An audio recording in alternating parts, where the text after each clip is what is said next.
Herkese merhaba, ben diyetisyen Ayşe Tuğba Şengel. YouTube kanalıma hoş geldiniz. Bugün de çok güzel bir video ile karşınızdayım. Videomuzun başlığı Hashimoto hastalığı nedir? Belirtileri nelerdir? Ve Hashimoto hastalığının beslenmesinde nelere dikkat etmeliyiz? Bunlardan bahsedeceğim. Hashimoto hastalığı bilindiği üzere tiroid bezinde oluşan bir hastalıktır. Tiroid bezinin iltihaplanmasına neden olur. Yani bir otoimmün bağışıklık bozukluğu hastalığıdır aslında. Burada vücudumuzda yabancı maddelere karşı tiroid bezinde üretilen antikorların vücudun kendisine yani tiroid bezine saldırmasıyla ortaya çıkan tiroid bezi iltihaplanması olarak geçer. Yani vücudumuzda oluşan antikorlar aslında kendimize saldırmaya başladığı için bu hastalık ortaya çıkar. Şimdi bilindiği üzere de tabii tiroid bezi iltihaplanmaya ve zarar görmeye başladığı için bu zamanla tiroid hormonlarını bozabilir. Özellikle başlangıçta böyle bir şey yaşamayabilirsiniz ama zamanla TSH değerlerine zarar vermeye başlayabilir. Bu da kişinin metabolizmasına zarar verip kolayca kilo almasına neden olabilir. Özellikle de kadınlarda daha sık görülür ve 30-50 yaş arasında görülebilmektedir. Dolayısıyla bu hastalıkta beslenme konusuna ve kilo konusuna mutlaka dikkat etmek gerekir. Şimdi Hashimoto hastalığının belirtilerine bakacak olursak bunlarda neler var? Goiter ortaya çıkabilir. Yani tiroid bezi büyüyebilir. Burada bir kitle oluyor genelde. Onu birçok kişi görüyor ve biliyordur. Onun dışında halsizlik oluşabilir, yorgunluk oluşabilir. Yorgunluktan kaynaklı vücutta bir depresyon, mutsuzluk durumları da olabilir. Çünkü bu kişiler şunu çok fazla diyorlar. Yani elimi ayağımı kaldıracak halim olmuyor. Çünkü tiroid bizim vücudumuzun biliyorsunuz ki enerjisini ayarlayan bir bezdir. Dolayısıyla da tiroidler çalışmadığı zaman veya Hashimoto olduğu zaman biraz böyle halsizlik hissedebilirsiniz. Yine bunun dışında kabızlık oluşabilir çünkü metabolizma çalışması yavaşlayacaktır. Ellerde, ayaklarda üşüme oluşabilir, konsantrasyon bozukluğu oluşabilir, kadınlarda adet döneminde sıkıntı olabilir, unutkanlık oluşabilir gibi bir sürü aslında sıkıntısı var. Eğer böyle bir şey hissediyorsanız mutlaka doktora başvurmakta fayda var. Ama bu hastalıklar, daha doğrusu bu belirtiler biliyorsunuz ki birçok hastalıkta var. Öyle hemen paniğe kapılmayın. Bizim daha çok gördüğümüz şu oluyor. Kişi diyet yapıyor, kilo veremiyor. Buradan şüphelenebiliyoruz. Vücudunda sürekli ödem oluşuyor, sabah kalkıyor, eller ayaklar şişmiş, tuzlu bir şey yememesine rağmen. Bunlar bizim için yine büyük bir şüphelenme. Yine çok görülmeyebilir ama deride kuruluk olabilir, saç dökülmesi oluşabilir. En önemli belirtilerden biri de durduk yere kilo alma. Eğer çok kötü beslendiğinizi düşünmüyorsanız ve bir anda kilo alıyorsanız ve diyet yapıyorsanız, kilo veremiyorsanız mutlaka bu hormonlara baktırmakta fayda var. O zaman Hashimoto hastalığında beslenmede nelere dikkat etmeliyiz? Bunun için size 7 tane maddeden, öneriden bahsedeceğim. Bunlara mutlaka dikkat edelim. O zaman birincisiyle başlıyorum. Birincisi goitrojen besinleri vücudumuza almamak. Goitrojen ne demek? İçerdiği goiter'a neden olan mineraller nedeniyle vücudumuzda tiroid bezinin çok çalışmasına neden olan bazı besinler var. Bu besinler nelerdir? Karnabahar, brokoli, lahana ailesi. Bunun içinde ne var? Kırmızı lahana, kara lahana, Brüksel lahanası. Onun dışında turp. Bunları mutlaka beslenmemizde azaltıyoruz yani sınırlandırıyoruz. Ve özellikle de bunları yiyorsak çiğ değil de pişmiş olarak yemeye çalışıyoruz.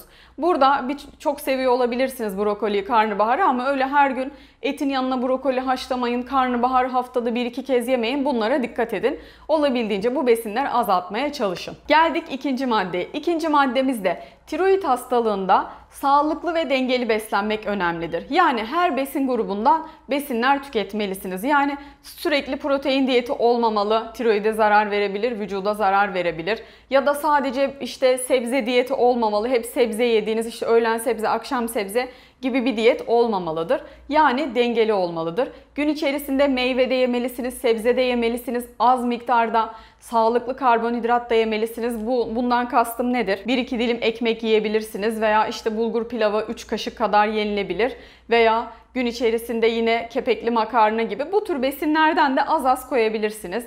Yağlardan işte ceviz, fındık, badem bunlardan sağlıklı oranlarda almalısınız. Süt ürünleri olmalı, yumurta olmalı, yeşillik olmalı. Yani çeşitli bir diyet olmalıdır. Tek yönlü bir diyet mutlaka kaçınmanız gereken bir diyet. Buna dikkat etmelisiniz. Üçüncü madde, tiroid hastalarında daha demin de bahsettiğim gibi anlamsız yere nedensiz ödemler oluşabilir. Sabah kalktınız, vücudunuzda ödem var gibi. O yüzden ne yapacaksınız? Diyetinizde olan tuz miktarını mutlaka azaltmalısınız ki bunu biz normal bireylerde, yani tiroidi olmayanlarda yapmak durumundayız. Mutlaka az tuz tüketiyoruz ve tüketiyorsak da iyotlu tuz kullanıyoruz. Tuzu da yemek piştikten sonraki en son aşamada ekliyoruz. Yani zaten az kullandık. Yemek pişti, çok az döktüm tuzu, kapağını kapattım. Bir daha o kapağı tabağa yemek koyana kadar açmıyoruz ki iyotumuz uçup gitmesin. O yüzden 3. madde olarak da buna dikkat etmenizi öneriyorum. 4. madde, bu madde bana göre çok önemli. Ben çünkü çok fazla tiroid danışanı görüyorum, Hashimoto danışanı görüyorum. Eski dönemlerde de tahlillerde hep şunu fark ediyordum. Tiroidi olan hastalar kilolu olduğu zaman tiroid bezleri daha az çalışıyor. Zayıfladıkları zaman tiroidleri daha normale dönüyor. Bunu çok sık görüyordum. Tahlillerde takip ediyordum. Yani 10-15 kilo veriyorsa TSH değerlerinde iyileşme görüyordum. Bunun nedeni de mutlaka ideal kilonuzda olmalısınız. Bu özellikle vücudun istediği bir şey. Eğer ideal kiloda olursanız tiroid bezleriniz biraz daha iyi çalışacaktır. Bu da daha deminki anlattığım gibi sağlıklı, dengeli diyet yaparak kilo vermenizi sağlayarak ideal kiloya indiğiniz zaman tiroidleriniz daha iyi çalışacaktır. 5. madde, bu da çok önemli. Hepsine önemli diyorum ama sizin için en etkili olanlarını ve dikkat etmeniz gerekenleri seçtim. 5. öneri de mutlaka sağlıklı karbonhidrat alalım ama miktarına çok dikkat edelim. Buradan neyi kastetmek istiyorum? Son zamanlarda glutenin Hashimoto'ya zarar verdiği, yani tiroid bezlerine zarar verdiği yönünde bir araştırma var. Dolayısıyla biz de hiçbir zaman çok yüksek oranda gluten, yani karbonhidrat içeren diyetler önermiyoruz. Yani ne yapacağız? Sürekli pilavlar, makarnalar, ekmekleri yüksek oranda tüketmeyeceğiz ama sıfırlamayacağız da. Yani kahvaltıda 1-2 dilim ekmek yiyebilirsiniz. Gün içerisinde de haftada birkaç kez bulgur pilavı veya makarna gibi karbonhidratları, sağlıklı tahılları diyetinize ekleyebilirsiniz. Bu şekilde vücudunuz zarar görmeyecektir. Eğer hiç tahıl eklemezseniz bir zaman sonra vücudunuzda vitamin eksikliği oluşabilir. Bu da tiroidinize zarar verebilir. 6. madde, işlenmiş ürünlerden, paket gıdalardan, şekerli gıdalardan mutlaka uzak durmalısınız. Daha önceki maddelerde bahsettiğim üzere bunlar hem vücudumuza zarar verecektir hem de kilo almanıza neden olacağı için, vücudunuzun ödem tutmasına neden olacağı için tiroidinize zarar verecektir. O yüzden katkı maddesi bulunan işlenmiş gıdalardan mutlaka uzak durmalıyız. Geldik 7. ve son maddeye. Bunu zaten artık biliyorsunuz. Mutlaka günlük 2 litre kadar su içmeniz önemli. Su içtiğiniz zaman vücudunuzdaki toksinleri atarsınız. Bu da metabolizmanızın rahatlamasını sağlar. Vücudumuzun sağlığını iyileştirir.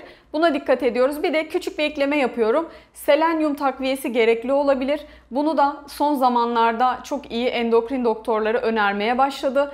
Eğer böyle bir durumunuz varsa bunu mutlaka doktorunuza sorabilirsiniz. Bu 7 maddeye dikkat ederseniz eğer tiroidinizde daha sağlıklı çalışacağını göreceksiniz. Hashimoto hastalığında dikkat etmeniz gerekenlerden bahsettim ama yine de bir diyet planı almak isterseniz benden yardım alabilirsiniz. Bunun için de aşağıda açıklama kısmında iletişim bilgilerim mevcut. Oradan bana ulaşabilirsiniz. Videomu beğendiyseniz beğen tuşuna basmayı, kanalıma abone olmayı unutmayın. Bir sonraki videoda görüşmek üzere, hoşça kalın.